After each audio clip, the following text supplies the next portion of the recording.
한 장의 빵을 사는데 10조 원이 필요하다면 믿으시겠어요? 우유 한 팩에 7조, 바나나 하나에 4조 달러라는 게 말이 될까요? 상상조차 하기 힘든 얘기처럼 들리시겠지만 인류 역사엔 이보다 훨씬 더 경악할 만한 조직이 실제로 존재했습니다. 지금 세계에서 가장 거대한 기업들인 애플과 마이크로소프트 그리고 아마존을 모두 합쳐놓은 것보다 더 막강했던 회사가 있었으니까요. 더 놀라운 사실은 이 조직이 무려 4세기 전 네덜란드라는 작은 유럽 국가에서 탄생했다는 점이에요.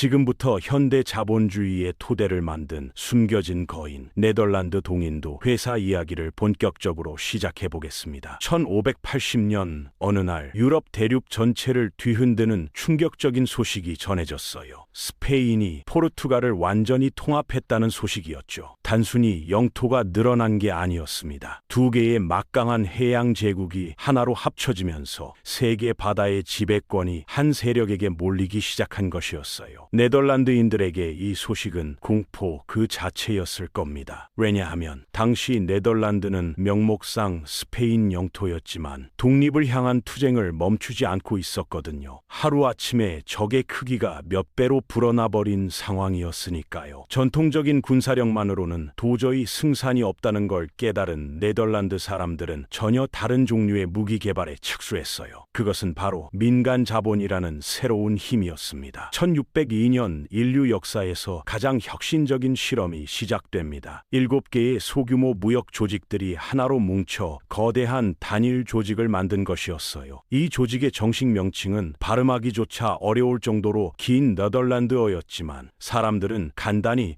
VOC라 불렀죠. 우리가 알고 있는 네덜란드 동인도 회사의 탄생이었습니다. 겉으로 보기엔 평범한 상업 조직처럼 보였을 겁니다. 하지만 실제로는 전혀 다른 괴물이 숨어 있었어요. 이들은 독자적인 군대를 운영했고 전 세계 곳곳에 요새를 세울 권한까지 갖고 있었으니까요. 이 회사의 진짜 혁명적인 부분은 따로 있었습니다. 바로 주식이라는 개념을 인류 최초로 도입했다는 점이에요. 처음으로 평범한 시민들이 제국주의적 팽창에 자금을 대고 그 수익을 나눠 가질 수 있게 된 것이었죠. 왕이 세금을 강제로 거두지 않아도 어떤 왕국보다 빠르게 확장할 수 있는 시스템이 탄생한 겁니다. 이제 부는 토지나 귀족 혈통에만 의존하지 않아도 됐어요. 시장을 통해 대규모로 창출될 수 있는 완전히 새로운 형태의 부가 등장한 것이었습니다. 이 모든 변화를 주시하던 세력이 하나 있었어요. 바로 오렌지 가문이었죠. 여러분이 생각하시는 그 과일 오렌지가 아니라 오렌지 공국의 왕족 가문을 말하는 겁니다. 이들은 당시 유럽에서 손꼽히는 명문가였지만 정작 통치할 왕국은 없는 애매한 위치에 있었어요. 상인들이 주도하는 공화정 체제에서 불안정한 지위만 유지하고 있었던 것이죠. 새로운 질서에서 귀족 혈통은 예전만큼의 가치를 지니지 못했으니까요. 오렌지 가문은 중대한 선택의 순간을 맞이했습니다. 그냥 역사 속으로 사라질 것인가 아니면 시대에 맞춰 변신할 것인가였죠. 더 이상 봉건제 토지나 금고 속 금괴에만 의존할 수 없게 된 상황에서 이들은 남은 유일한 자산인 자본을 활용하기로 결단을 내렸어요. 오렌지 가문이 VOC를 직접 운영하진 않았지만 자금 지원에는 매우 적극적으로 참여했습니다. 더 중요한 건 이들이 자신들의 미래를 이 조직과 완전히 결합시켰다는 사실이에요. 단순한 상징적 행동이 아니었습니다. 혈통만으로는 권력을 보장받지 못하는 상인 공화국에서 전략적 영향력을 행사할 수 있는 방법이었으니까요. 수십 년이 흐르면서 이런 관계는 더욱 견고해졌어요. 특히 윌리엄 4세와 윌리엄 5세라는 두 통치자가 등장하면서 말이죠. 이들은 오렌지 가문의 후손이면서 동시에 VOC와 서인도 회사의 최고 경영진이었습니다. 결과적으로 이들은 사실상 유럽에서 가장 막강한 인물들이 됐어요. 조직이 동쪽으로 팽창할수록 가문의 지위도 귀족보다 훨씬 높은 차원으로 올라갔습니다. 왕관은 아직 없었지만 의심할 여지 없이 그들의 권력은 배당금으로 뒷받침되고 있었어요. VOC는 일반적인 기업처럼 행동하지 않았습니다. 마치 독립된 국가처럼 움직였어요. 그게 바로 핵심이었죠. 시장 가치가 강대국들의 국내용 생산을 넘어서게 되자 사설 군대가 정규군을 압도하는 수준에 이르렀습니다. 이들은 단순한 조직이 아니라 자체적인 제국주의 국가나 다름없었어요. 전성기 네덜란드 동인도 회사의 가치는 오늘날 기준으로 무려 8조 2천억 달러에 달했습니다. 현재 세계에서 가장 가치 있는 기업인 엔비디아와 비교해봐도 VOC는 그 2배가 넘는 가치를 자랑했죠. 1600년대 초부터 1700년대 중반까지 VOC의 황금기 동안 100만 명이 넘는 사람들이 네덜란드를 떠나 아시아로 향했습니다. 이들은 동인도 함대에 승선했는데 이 배들은 기본적으로 네덜란드의 야망을 실어 나르는 화물선들이었어요. 이들은 꿈을 좇는 탐험가나 정착민이 아니었습니다. 거대 기업의 직원들이었던 것이죠. VOC는 선원과 사무원 그리고 군인과 기술자들을 모집해서 실론과 자바와 벵골 등지에 무역 제국을 건설했어요. 이런 인력들이 VOC의 항구를 운영하고 창고를 관리하고 현지 통치자들과 협상하는 역할을 맡았습니다. 때로는 무력을 동원해서라도 네덜란드의 이익을 관철시켰어요. 이런 막대한 이윤 뒤에는 거대한 인적 자원이 뒷받침되고 있었던 것이죠. 100만 명의 생명이 바다를 건너 세계에서 가장 강력한 무역 조직에 봉사했습니다. 이런 규모의 사업이 혼자서 이루어질 수는 없었겠죠. VOC의 성공은 세계의 기둥 위에 세워져 있었어요. 강력한 국가 허가장과 암스테르담의 금융 엘리트 그리고 오렌지 가문의 전략적 지원 말입니다. 제가 언급한 허가장은 일반적인 무역 허가증과는 차원이 달랐어요. 거의 왕의 칙령에 가까운 효력을 지니고 있었거든요. 즉 네덜란드가 아시아에서의 무역을 독점적으로 통제했는데 그 통제권은 단순한 상업 활동을 훨씬 넘어섰습니다. 이 조직은 국제 조약을 체결하고 군대를 고용하고 영토를 점령하고 심지어 식민지 전체를 통치할 수 있는 권한을 가지고 있었어요. 비록 회사 이사회에서 도장을 찍었을 뿐이지만 모든 결정에는 주권 국가와 같은 무게가 실려 있었습니다. 약 150척의 상선과 5만 명의 직원 그리고 1만 명의 사설 군대를 보유한 VOC는 소극적으로 사업하지 않았어요. 마치 판매가 아니라 정복을 목표로 하는 것처럼 당당하게 행동했죠. 페르시아만에서 일본까지 지도 전체에 흔적을 남겼습니다. 그 중에서도 조직의 야망이 가장 강력하게 드러난 곳은 동인도 지역이었어요. 1610년에 VOC는 칠리원강 유역에 교역소를 건설할 수 있는 허가를 받았습니다. 1619년에는 자카르타를 완전히 점령하고 바타비아라는 새로운 이름을 붙였어요. 바타비아는 고대 네덜란드인들을 가리키는 말이었죠. 단순한 계명이 아니었습니다. 바타비아는 아시아 전체의 중심 거점이 됐어요.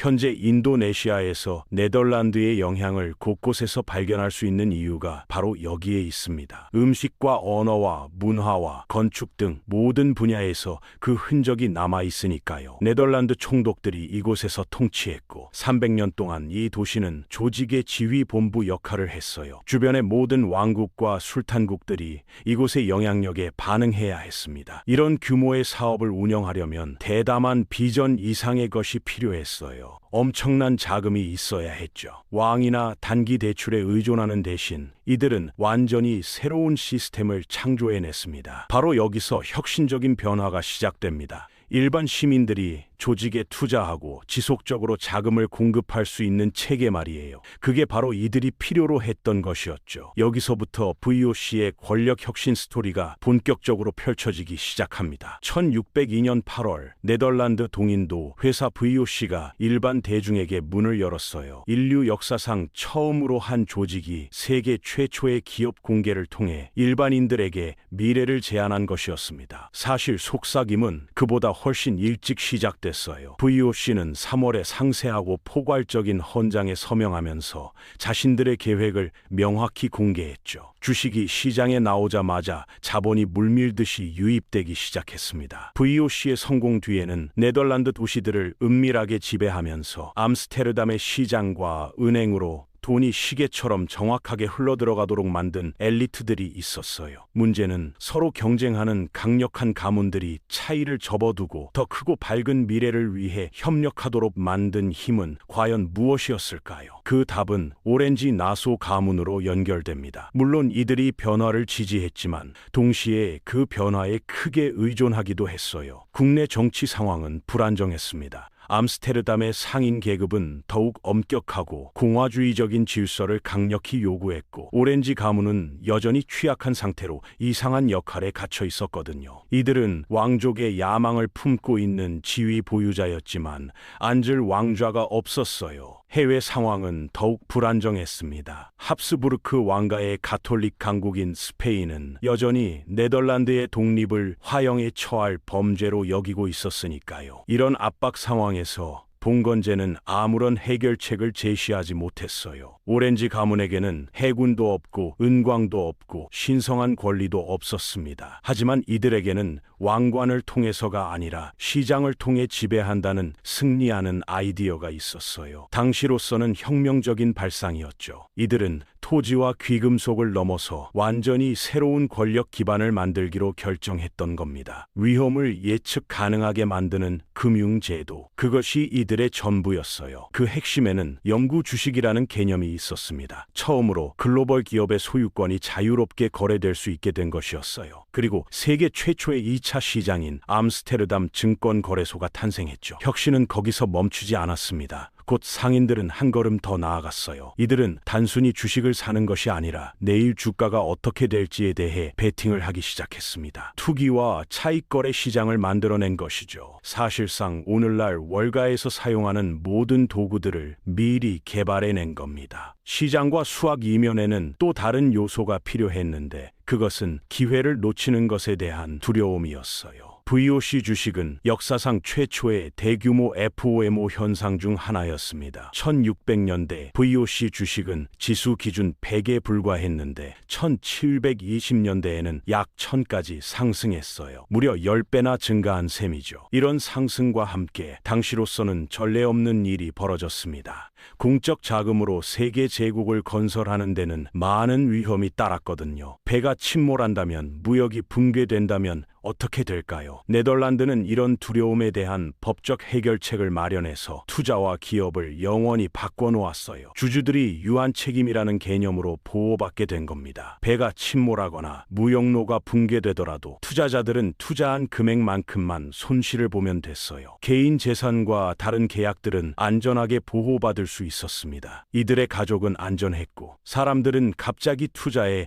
훨씬 더 자신감을 갖게 됐죠. 이건 오늘날에도 여전히 개인 자산과 사업 부채를 분리하기 위해 사용하는 개념이에요. VOC는 실제로 주식 증서를 인쇄해서 자유롭게 날인하고 서명하고 교환할 수 있도록 했습니다. 역사상 처음으로 소유권이 거래 가능하게 된 것이었어요. 왕의 허가나 가문의 상속 없이도 도시에서 도시로 원활하게 흘러갈 수 있었죠. 정말 혁명적이었습니다. 더 놀라운 건 네덜란드의 금융적 영향력이 오랫동안 네덜란드에만 머물지 않았다는 점이에요. 빠르게 국경을 넘어 영국과 나중에는 미국으로 확산됐습니다. 이런 확산은 사상과 제도 그리고 특히 오렌지 공 윌리엄이라는 한 인물에 의해 뒷받침됐어요. 윌리엄은 오렌지 나소 가문에서 태어나 처음부터 오렌지 공이라는 칭호를 가지고 있었습니다. 이 칭호로 그는 네덜란드 공화국에서 지위를 얻었어요. 초기 역할은 그를 네덜란드 상인들과 그들의 금융 모델에 깊이 관여하게 만들었습니다. 그의 진정한 영향력은 훨씬 나중에 네덜란드를 넘어 다른 지역으로 퍼져나가면서 발휘됩니다. 1688년 영국이 정치적 위기에 직면했을 때 말이에요. 제임스 2세는 의회와 국민의 많은 신뢰를 상실한 상태였습니다. 긴장이 빠르게 고조되고 불안정한 상황에서 영국 지도자들은 왕위를 주장할 수 있는 개신교도를 찾고 있었어요. 이들은 재빨리 제임스의 딸 메리에게 시선을 돌렸는데 메리는 마침 오렌지공 윌리엄과 결혼한 상태였거든요. 그리고 이들은 영국이 필요로 할 때 응답했습니다. 윌리엄은 군대를 이끌고 영국으로 항해했어요. 자본과 통치를 결합한 네덜란드 공화국 영국의 사고방식을 그대로 가져간 것이었죠. 그는 시장을 권력에서 주의를 돌리는 것이 아니라 권력을 유지하는 도구로 봤습니다. 이것이 역사가 영광스러운 혁명으로 기억하고 있는 사건이에요. 얼마 지나지 않아 윌리엄과 메리 2세가 영국 왕위에 올랐는데 흔하지 않은 공동 군주제였습니다. 단순한 정치적 변화가 아니었어요. 근본적으로는 실질적인 금융혁명이었죠. 윌리엄의 통치 기간 동안 영국은 자체적인 영구은행을 설립했고 이를 통해 공공신용을 창출했어요. 정부 채권을 도입하고 자본시장을 통해 전쟁 자금을 조달하게 된 겁니다. 이런 것들은 네덜란드의 혁신이 이제 영국의 법에 반영된 결과였어요. 이야기는 그보다 훨씬 이전으로 거슬러 올라갑니다. 윌리엄이 영국에 상륙하기 수십 년 전에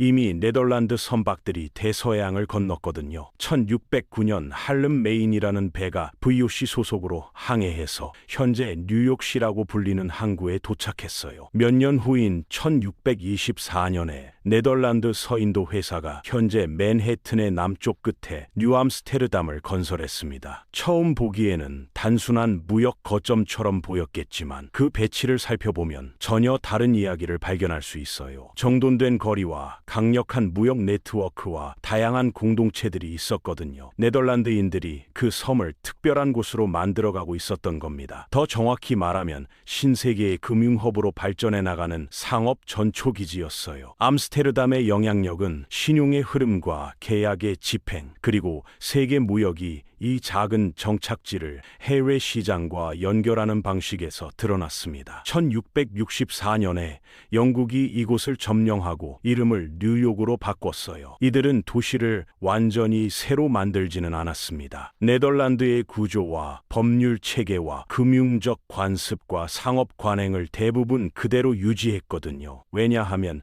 그게 잘 작동했기 때문이에요. 이런 시스템들은 영국의 관행에 스며들면서 조용히 지속됐죠. 한편 유럽에서는 또 다른 변화가 일어나고 있었습니다. 1600년대 암스테르담과 런던은 금융적으로 매우 다른 특성을 가지고 있었어요. 암스테르담은 은행과 공공신용을 선호했고 런던은 투기와 빠르게 움직이는 시장에 관심을 보였습니다. 1700년대에 이르러 두 도시의 금융 엘리트들이 협력하기 시작했어요. 암스테르담의 은행 중심 금융이 런던의 시장 중심 시스템과 긴밀하게 협력하게 된 것이죠. 이들은 함께 새로운 종류의 경제적 지배력을 형성했습니다. 예금과 결제 분야의 네덜란드 신뢰성이 증권과 거래 분야의 영국 혁신과 만난 겁니다. 이런 융합은 유럽에만 머물지 않았어요. 특히 뉴암스테르담의 네덜란드적 뿌리와 이후 영국의 점령을 통한 공통된 식민지적 유대 때문에 이런 금융 아이디어들이 서쪽으로 전파됐죠. 뉴욕은 암스테르담과 런던의 법적 구조와 신용 관습과 제도적 습관을 물려받았어요. 그 공유된 DNA가 조용히 토대를 마련한 겁니다. 시간이 지나면서 그런 기반이 항구 도시를 금융 중심지로 변모시키는데 도움이 됐습니다. 하룻밤 사이에 이뤄진 건 아니었어요. 수십 년간의 공유된 역사를 통해 형성된 것이었죠. 뉴욕은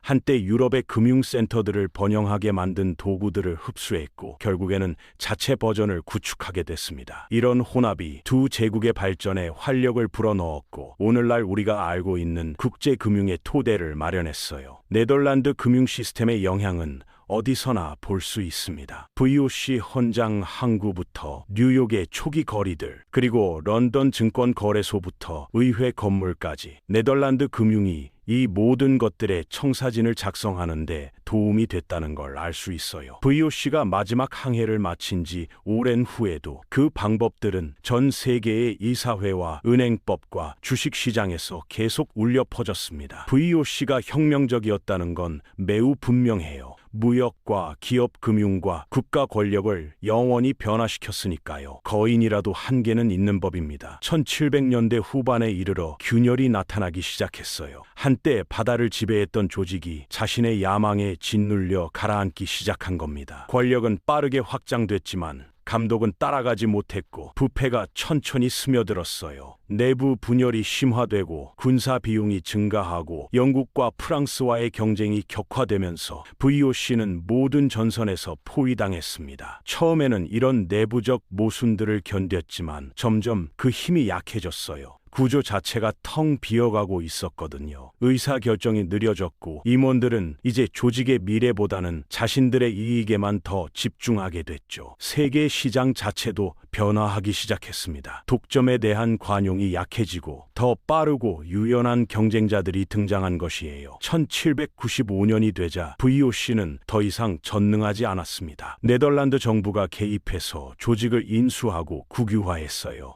조직은 거의 2세기 동안 운영을 지속해왔었거든요. 1602년에 설립돼서 아시아에서 194년간 무역 독점권을 행사했지만 1796년 네덜란드 정부가 인수하면서 결국 몰락하게 됐습니다. 한때 강력했던 이 헌장이 조용히 만료된 것이었어요. 제국은 붕괴했지만 그 권력의 구조는 계속 살아남았습니다. VOC의 아이디어들은 사라지지 않고 현대 금융과 법적 구조와 다국적 기업 모델로 발전했고 오늘날에도 여전히 그 모델들이 사용되고 있어요. 그 유산이 현대 네덜란드보다 더 뚜렷하게 드러나는 곳은 없을 겁니다. 오늘날 네덜란드는 더 이상 해상 제국이 아니라 금융 제국이에요. 그 영향력은 이사회와 조약과 해외 계좌에서 느껴지고 숫자들이 그 사실을 말해줍니다. 네덜란드는 꾸준히 지구상에서 가장 경쟁력 있는 산업 경제 중 하나에 속해요. 이곳은 세계 자본을 끌어들이는 자석 같은 역할을 하고 있고 특히 미국을 중심으로 모든 대륙에서 사업이 이뤄지고 있죠. 외국인 직접 투자 순위도 매우 높은데 국내 투자는 4조 6천억 달러가 넘고 해외 투자는 5조 5천억 달러를 넘어서고 있어요.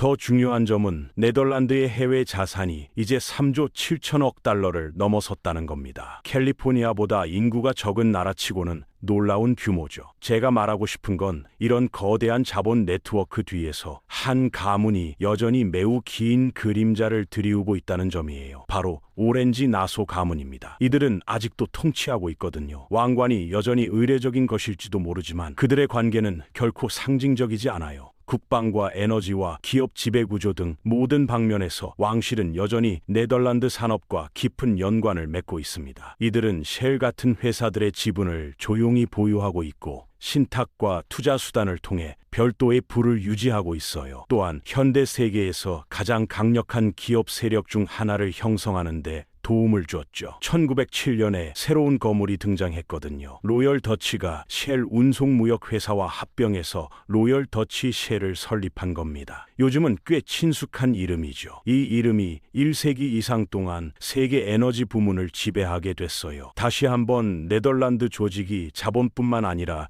왕실의 칭호도 갖게 된 것이었습니다. 쉘만 있었던 건 아니에요. 오늘날 ING 그룹은 유럽에서 가장 강력한 금융기관 중 하나로 자리매김했죠. 이제 이들은 그 뿌리를 네덜란드에서 찾고 있어요. 20세기 후반에 여러 차례 합병을 거쳐 건설된 이 기업의 성장은 오랜 네덜란드의 힘에서 나타납니다. 여러 대륙에 걸쳐 사업을 펼치고 있지만 여전히 VOC 시대를 기반으로 하는 네덜란드 기업 구조와 법적 보호에 의존하고 있어요. VOC와 그 오랜 영향력이 없었다면 네덜란드와 세계는 오늘날과는 매우 달랐을 겁니다. VOC와 관련된 상인들과 사업가들의 후손들이 현대 거대 기업들의 지분을 보유하고 있거든요. 그리고 일부는 이사회에 조용히 앉아 있고 다른 이들은 재단과 자본 네트워크를 통해 정책을 형성하고 있습니다. 그들의 성씨는 거의 헤드라인을 장식하지 않지만 그들의 청사진은 석유부터 은행업과 물류까지 어디에나 있어요. 자본주의에 대해 생각할 때 우리는 종종 로스차일드와 록펠러와 JP 모건 같은 이름들을 떠올립니다. 이런 이름들이 대화를 지배하는 경향이 있거든요. 하지만 이 인물들이 자본주의 모델을 창조해낸 건 아니에요. 그들은 그냥 그것을 따라했을 뿐이죠. 그들보다 훨씬 이전에 오렌지 가문이 있었습니다. 그리고 이들이 자본주의 청사진을 만드는데 큰 역할을 했던 것이에요. 이들은 전쟁과 무역과 금융이 함께 움직이는 시스템을 만들어냈죠. 이 영상은 네덜란드 동인도 회사의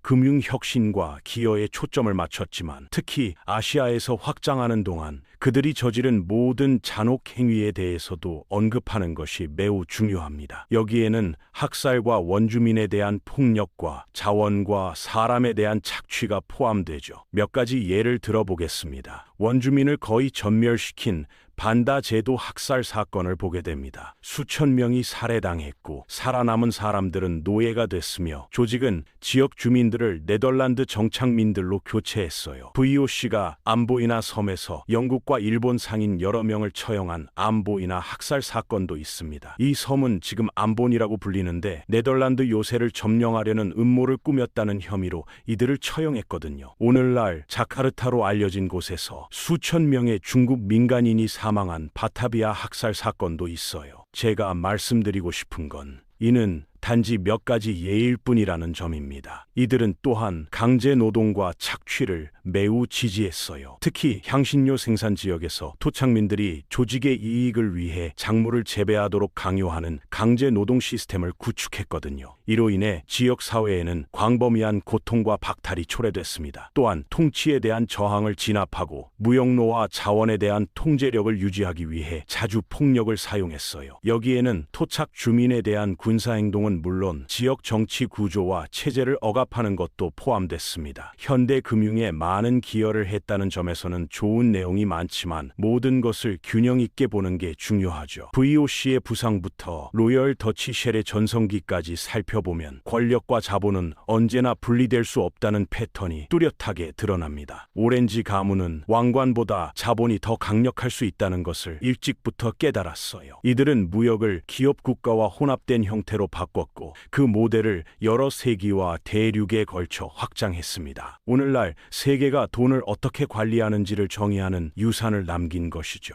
네덜란드가 더 이상 바다를 지배하지 못할지도 모르지만 네덜란드의 자본은 이제 함대보다 더 큰 영향력을 가지고 국경을 넘나들고 있어요. 오늘날에도 여전히 매우 중요한 질문에 대해 이야기해 보겠습니다. 시장이 한때 군주에게만 허락되었던 권력을 이제 갖게 됐다면 문제는 누가 시장을 지배하느냐는 것이죠. 왕관이 보이지 않을 때 왕관을 쥐고 있는 사람은 누구일까요?